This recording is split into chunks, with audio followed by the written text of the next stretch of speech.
Well, the Celtics have taken care of the Rock. They've also scored the Rock as well.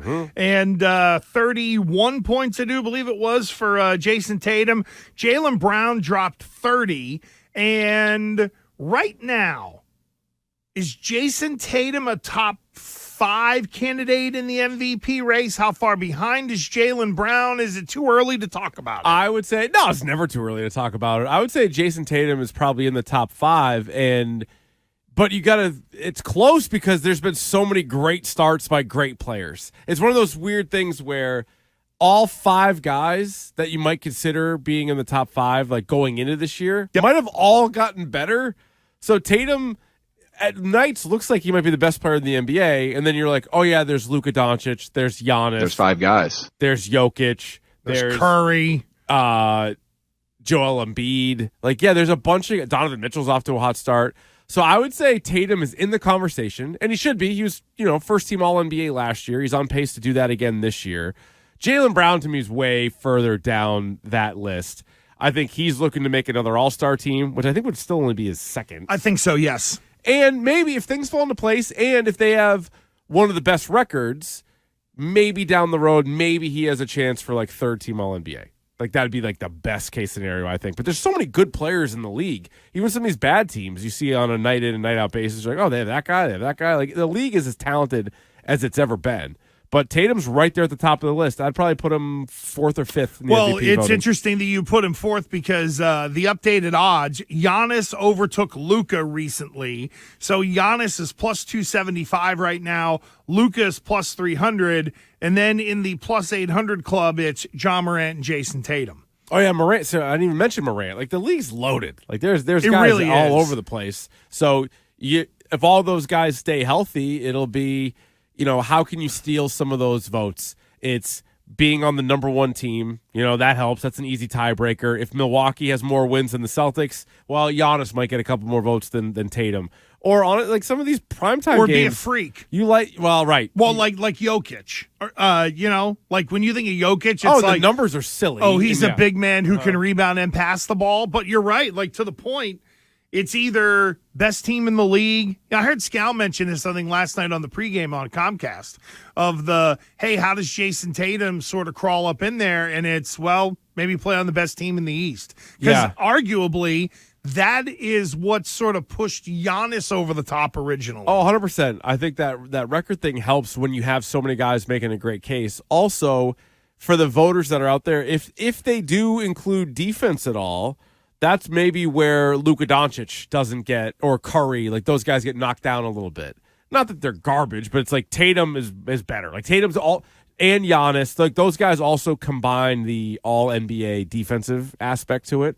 So I think that helps a lot. But right now, and it's early, but there's 7 guys in the league averaging over 30 points a game. Yeah. Do you think that levels out, or is that going to be more the norm? It might be the way the league's going. Like, I feel like the points are, or just like possessions are up and the 3-point shot is a game changer. Okay, like, there you go. I think that has a lot to do with that. I can buy and that. So, because was it 2 years ago that the league set a record for most players averaging 20 a game? I think so. So if you're like, all right, those guys that might have played in the 90s that averaged, 14, 15 a game, just based on possessions and then a few more threes. Now, if those guys are averaging 20, well, pretty soon, just math would tell you the guys averaging 25 are probably going to be more like 30. So I think there's a chance because you look at that list, Doncic, Curry, Mitchell, Giannis, Gilgeous-Alexander, which maybe is a bit of a surprise, Tatum, and Durant. I don't know, like, which one of those guys is going to really sink? And even Gilgeous-Alexander is the only guy on that team that can score, so he might score that many points. He'll have the numbers, but nobody will respect no one will respect the game. You'll respect the accomplishment. Yeah, like, good for him, but somebody has to score on that team. And Bingo. Whatever. None of the games matter. Like, he's never playing an important fourth quarter. It just doesn't seem like. Yeah, you're never going to look at that guy and be like, oh, yeah, he's like the rest of those dudes. But that's talk about a murderer's row right there. Oh, it's nasty. That's just a hell of a team. But, like, that's a good, like, for Jayson Tatum, like, how realistic is it just for that number alone? Can he average 30 points a game for the whole season? Tatum? Yeah. Yeah. The way he effortlessly scored 16 in the third quarter alone last night is like, of course, he had 5 points in the first half. And you're like, oh, maybe it's not his night. And then, boom, he scores 31 for the game.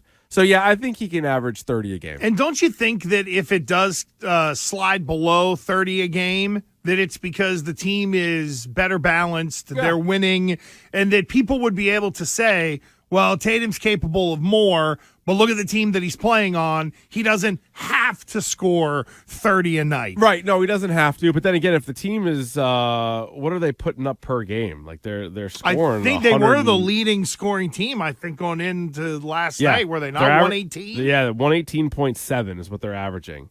So think about that. I was going to say, did you keep that up? How many teams are averaging over 110 points a game? Because remember, there was a time in your and my NBA lifetime where it was you'd have one, maybe two, then it got to three teams that might average like over 100 points a game. But on the whole, if you were in the high 90s, that was considered pretty good. Yeah, there was now 15 years later, it's like, oh my God. There was a real change because you remember a while ago, too, there were a bunch of teams that defensively could hold teams into the 90s. Like there's a bunch of them, and then that's all gone. Like Miami was one of those teams whenever this last decade on the good run they've had. There are 30 teams in the NBA, as a reminder, and 22 of them are putting up 110 or more. Wow. Yeah.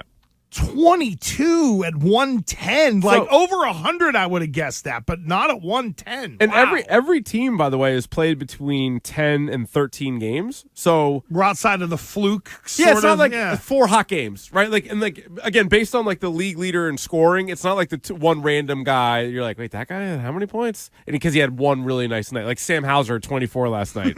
But they've played enough games where he's not averaging 24 points per game. Like these guys are scoring that much, and the Celtics are right there at the top. So if you think Tatum and Brown can score 60 points combined, and they're still going to score another 60 with the rest of the guys, essentially. Yeah. So, it's the scoring is up, but it's more entertaining that way. It really is. Like the basketball night in and night out has been pretty fun. Tatum mailman dunk. Loved it. Yes. Loved it. Yeah. I used to love the mailman dunk to begin with. Karl Malone was, again, growing up where I grew up, Western Pennsylvania, there's no NBA team.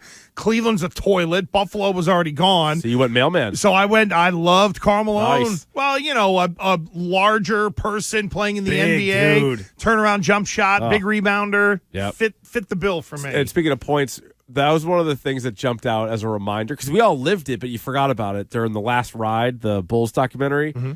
Couple of those finals games with the Jazz, it was like 70-50. I was just going to what? say, like the whole game? You're like, what the hell happened? Because you glorify it in your mind where you're like, oh my God, Jordan, Pippen, Malone, Stockton, 4 of the greatest players of all time.